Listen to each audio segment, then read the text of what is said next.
ดี๋ยววันนี้ตัวนี้สูงถูกปล่อยมาแล้วก็ตีได้7อันปินนาปูนักไปครับไปหาป่อคำขาดตามุนที่อยู่เมืองไทยกว่างเมบันนาเกี่ยวงามตังโอ้คนเดติวก็ใส่เกินเนอวันอย่าเมื่อเมกับไก่เขาย่างเลบานเก่าโต๊ะเหล่ากันแล้วคนมาแป้งถุนดอกเงินใบถึงปอแสนแป้งโทรศัพท์ไปหาเมวันนาของลำใบเมเจ้าเจตีเอาหนุ่ยโพเก่าเลยตามไก่เตียวมาสิว่าปอคำขัดเต็มตาแลปินคุ้นเก่าเมืองไทยปังไหลอยู่สามตั้งนันหาแมวตั้งบุญถึงเมทุนเกี่ยววันนาเลยตัวเมปัดเตะพร้อมลูกเต่าสู่การสั่งแตงกินสั้นคือถึงเบี้ยงหักกันแม่กำแพงเบี้ยงเกี่ยวกันว่าเมบันนาหักไหลต้านแล้วได้ถึงดอกเงินใบคือสุขเสริญใจแด่พร้อมหน้าบงกำเติมคุณเหลิมเขามากำเมบันนาเอ้ยคุณดีเดี๋ยวนี้นางก็มาไขที่แล้วปันบอดก็ยังกับโจก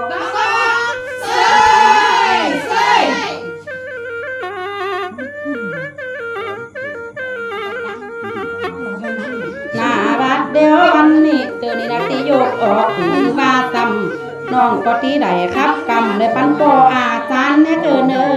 วันหมอครับพี่ทานปุ่นเซเฮินเนี่ยโยกออกพอนั้นทำเกี่ยวลอกไม่สะทีใหญ่คุณดีเมโตรีนี่จือว่าอีเงินได้ใจฟัง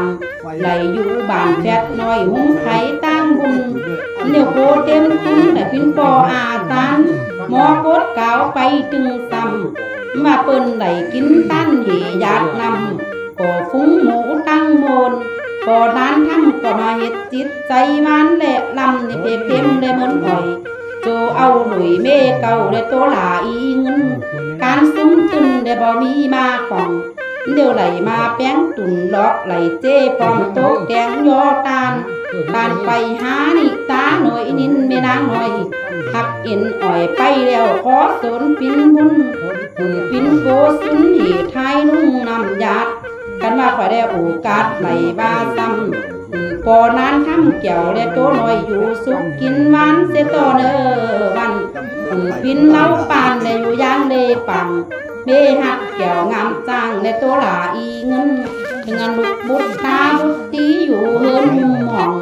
สุกอยู่ตองตีนี่ก็อยู่สามีใจเดี๋ยวนี้นางก็ตีขับไปหาสาธามีปินโนแลไหลอยู่วังแวดเก่านักไปครับปั้นเจ้าปอเลี้ยงในหลายฝ่ายยิงใจนักไปครับไปหาเมนางแยงสายใจแลติวโค้ยปังไหลอยู่สั่งตั้งนั้นได้ตามไตเตียวมาแต่มือปอแสนแป้งเต็มตาภรรยาเปิดก็ตายจากในโลกปังจัวลุงหักเกี่ยวงามจังมาสั่งขอหารุ่นเจตีโทรศัพท์ไปหาเมนางแยงเต็มคุณแลติวโค้ยปังไหลอยู่สามตั้งนั้นไปเมก็บ่ละไหลเสติโจเอาถึงอันเมก็เมเสียวใจหวานแลลูกเตโคให้ฟังตกแกงห่างกันแล้วแป้งถุนดอกเงินใบความพระใจใส่เจพังคอมเอามายกนอนท้ายตั้นเมนางหน่อย2,000 บาทเงินไทยคือสุขสนใจเมนางแยงที่อยู่โคให้ฟังกันว่าออกจากนี่ไปแล้วเมนางแยงเกี่ยวโตหน่อยอย่าให้เสาหมุนมองเสียต่อเนอวันกันว่าไหลอยู่ในเมืองยองปินกุ้นเก่าน้องเลี้ยงปังปัดจากเมืองมานปังได้เบ้าจอมได้ไปอยู่โคให้สุขเสริญใจไปอยู่ในเมืองปังโคหลักเกี่ยวงามจ้างคนตาจากเมืองคุณโดมาละเมนางแยงแอบลูกใจตุนแดไว้โคให้บานใหญ่เดี๋ยวเมก็มาตามไก่เขากึดดูขึ้นมากึดถึงเกี่ยวและตัวปอแสนแป้งการไปหาเมหักเมแป้งจากขันตั้งหาปัดจากหนาลูกน้อยก็ซ้อนเตอเบาหันปล่อยเมก่อยก็วันกันสามกำเวียนเดจูกอ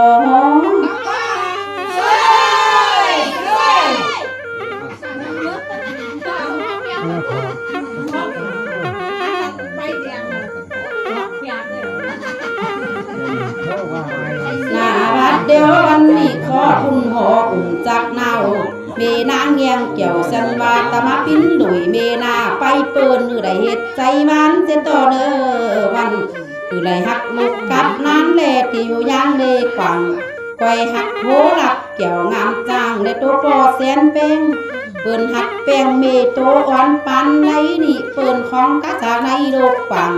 เกี่ยวงามจางไปเมก็ฟ้องขึ้นมา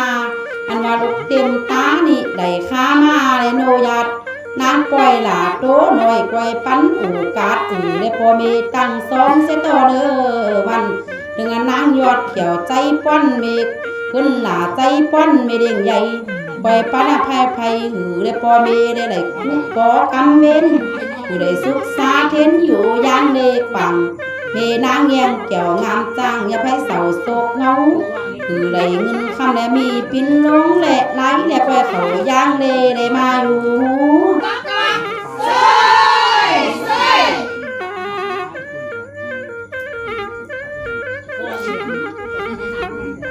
หน้าวัดเดียววันนี้เดือเมก็มาปิ้นกูหลุยจางลองขึ้นหาใส่เงินสู่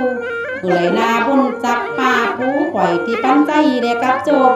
กันมาตีปอกไปอยู่ในเมหกกว่างได้เบ้าจอมคออยู่สุกกินมันเสต่อเด้อวันคือบนจิ้นปอมบนตาลอุ่มหอบกันว่าเมได้มาท้ายหลอกน้ำตั้มตุ่นก่อปั้นหน่วยเมน้าหน่อยในตีอยู่ย่างเลคือเจียวไหลปิ้นโปปิ้นเมก่อเสียนเปี้ยงและตีอยู่ห้อนกว่างเดี๋ยวนี้ข่อยก็มาคัดบอกแก้วงามสร้างไปเมขอสูงหนังกำปอนเดี๋ยวนี้นางก็ตีคัดไปหา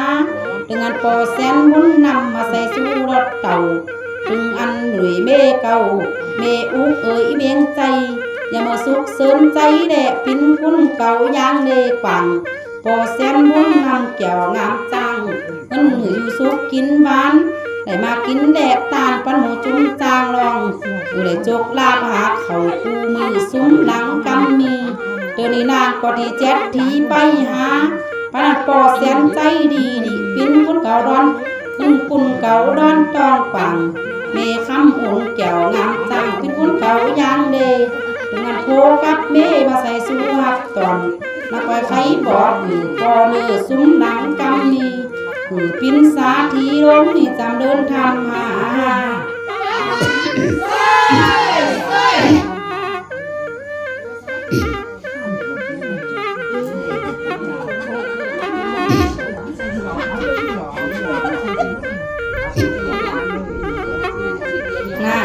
เดี๋ยววันนี้เดี๋ยวนางก็มาปั้นโจกลาบจากกาซักหน่อยถึงงานปอแสนอ่อนใจดี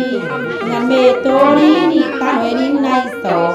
ในยุคก่อเมเก่าเวคำอุ่นยางเลเทไทยซ้ำก็ยามีมาของ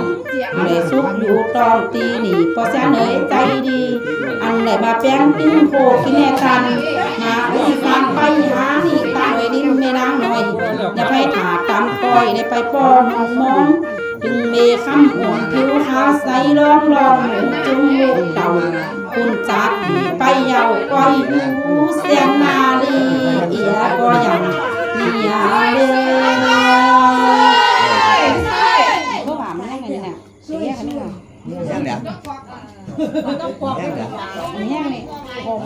คนต้องปอกให้เกิดสวยอ่ะเป็นมาขี้มันสินี่ด้วยก็ได้กว่านั่นอยู่ดีกันอยู่กันทำไว้ใจ